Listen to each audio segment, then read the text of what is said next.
Hi everyone, আসসালামু আলাইকুম। কি অবস্থা সবার? আশা করি আপনারা সবাই অনেক ভালো আছেন। আমি অনেক ভালো আছি। আজকের ভিডিওটা দেখে হয়তো আপনারা বুঝে ফেলেছেন যে আজকে আমি কী নিয়ে ভিডিও করব, কী নিয়ে ব্লগটা ছাড়বো। আজকের ব্লগটা হচ্ছে বিয়েতে কি শপিং করা হলো বউয়ের জন্য তা নিয়ে, আর বিয়েটা কার সেটা ইনশাল্লাহ আমি নেক্সট ব্লগে আপনাদের বলে দেবো।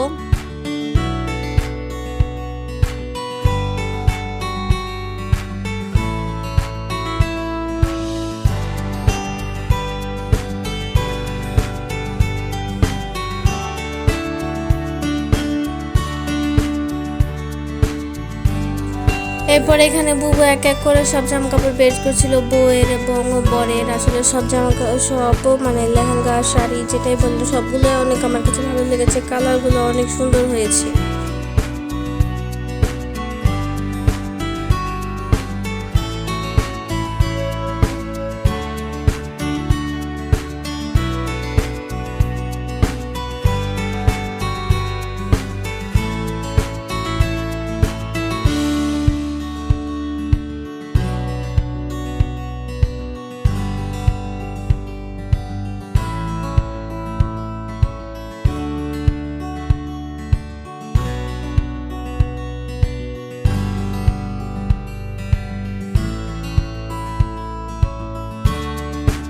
মাম্মির চ্যানেলকে লাইক, সাবস্ক্রাইব, শেয়ার করবেন আর সামনের ভিডিওর জন্য ওয়েট করুন। সামনে একটা সারপ্রাইজ ব্লগ আসছে, সবাই অনেক ধামাকা, তো অপেক্ষা করবেন। আরো কি হইলো? আমার মেয়ের স্যালারি সাপোর্ট করার সময়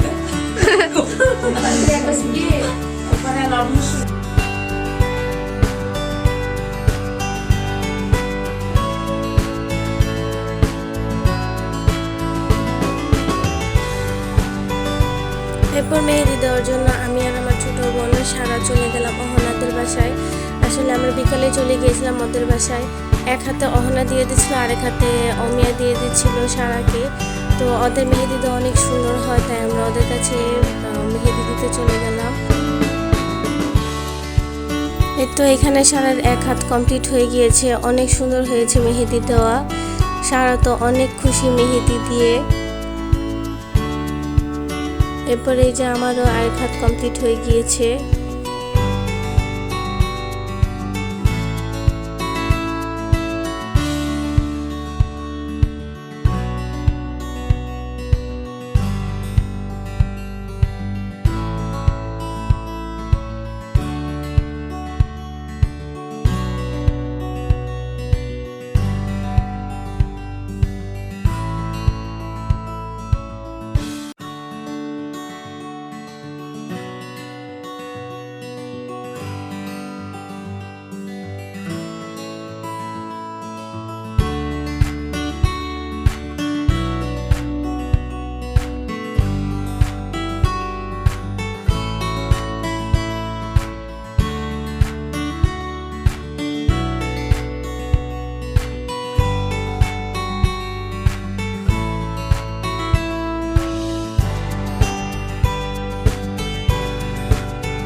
এরপর সারাকে এখানে দুই বোন দুই হাতে মেহেদি দিয়ে দিচ্ছিল।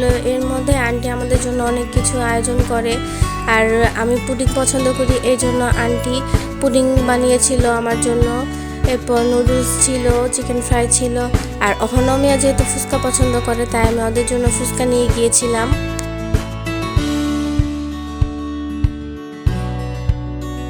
আন্টিকে অনেক অনেক থ্যাংক ইউ পুডিং বানানোর জন্য, আর পুডিংটা আমার কাছে অনেক মজা লেগেছে। এরপর আমি সবগুলা খাবারই ট্রাই করলাম, সবগুলা খাবারই অনেক মজা হয়েছিল। এরপর গায়ে হলুদের আগের দিন আমি বড় মাদের বাসায় চলে যাই রুহিমিনাকে মেহেদি দেওয়ার জন্য। ওরা আমার জন্য ওয়েট করছিল। তো এই যে আমি এসে পড়েছি ওদের মেহেদি দেওয়ার জন্য। ওরা আমার কাছে মেহেদি দিতে চেয়েছিল, তাই আসলে আমি কিন্তু এত মেহেদি দিতে পারি না, যতটুকু পারি তাই নাকি ওদের কাছে অনেক ভালো লাগে। তো আমি এই যে এখানে ট্রাই করছি। মিনহাকে দিয়ে দেওয়ার পরে এই যে রুহিকে দিয়ে দিচ্ছি, এরপর আমি বড় মাকে দিয়ে দিয়েছি, ভাইয়াকে দিয়ে দিয়েছি মেহেদি।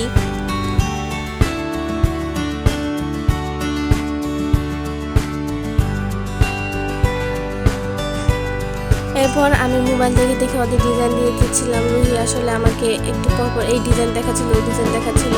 আসলে আমি তো মেহেদি দিতে পারি না, আমি নিজের হাতে কখনো মেহেদি দেই না।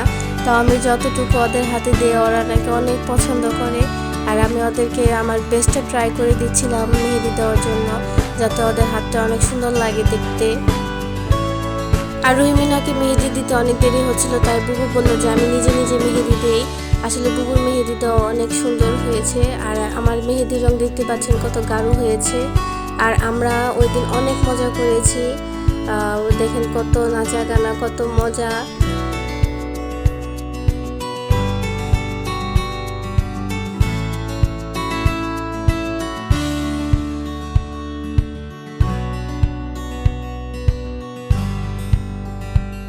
এরপর এখানে আমাদের ছোট্ট কিউট মেহেদি আর্টিস্ট আর বড় মাকে মেহেদি দিয়ে দিচ্ছে। একটু পরপর জিজ্ঞেস করছিল, বড় মা এখানে কি দিব, এখানে কি এই ডিজাইনটা দিব নাকি ওইখানে ওই ডিজাইনটা দিব। দেখতে পাচ্ছেন বড় মাকে মেহেদি দিতে যে ওর নিজের হাতটা একদম নষ্ট করে ফেলেছে মেহেদি দিয়ে। আর বড় মা এখানে একদম চুপচাপ বসেছিল, মিনহার মেহেদিটাও দেখছিল।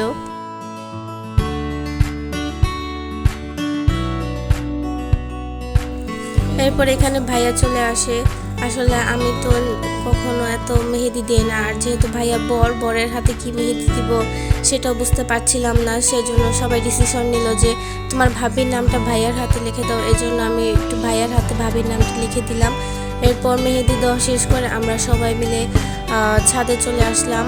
আর এখানে বিয়ের ডেকোরেশনের কাজ চলছিল, তো এখানে এসে আমরা দেখছিলাম কোথায় কি ডেকোরেশন করছে না করছে। এখানেও প্রায় শুরু হয়ে গেছে ডেকোরেশনের কাজ।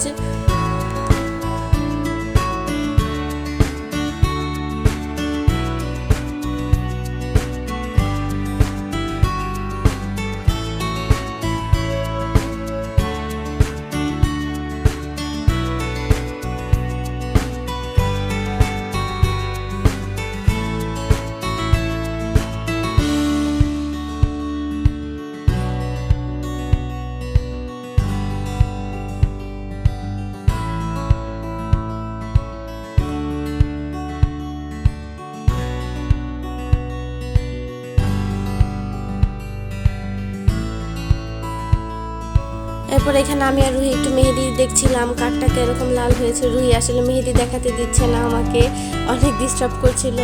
তো আমি অনেক খুশি ছিলাম, আমার হাতের মেহেদির কালারটা অনেক গাঢ় হয়েছে। আসলে আমার মেহেদির কালার এত গাঢ় হয় না, কিন্তু এবার গাঢ় হয়েছে, তাই আমি অনেক খুশি ছিলাম।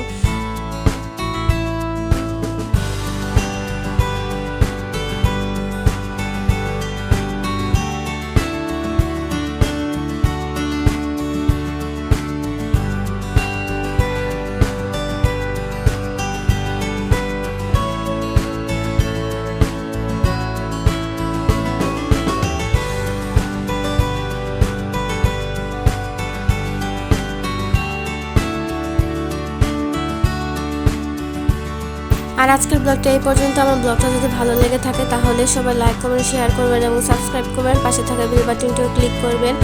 আর আমাদের গায়ে হলুদের ফুল ভিডিও ইনশাআল্লাহ নেক্সট ব্লগে শেয়ার করব। আর আমার চ্যানেলে সবাই চোখ রাখবেন। আল্লাহ হাফেজ।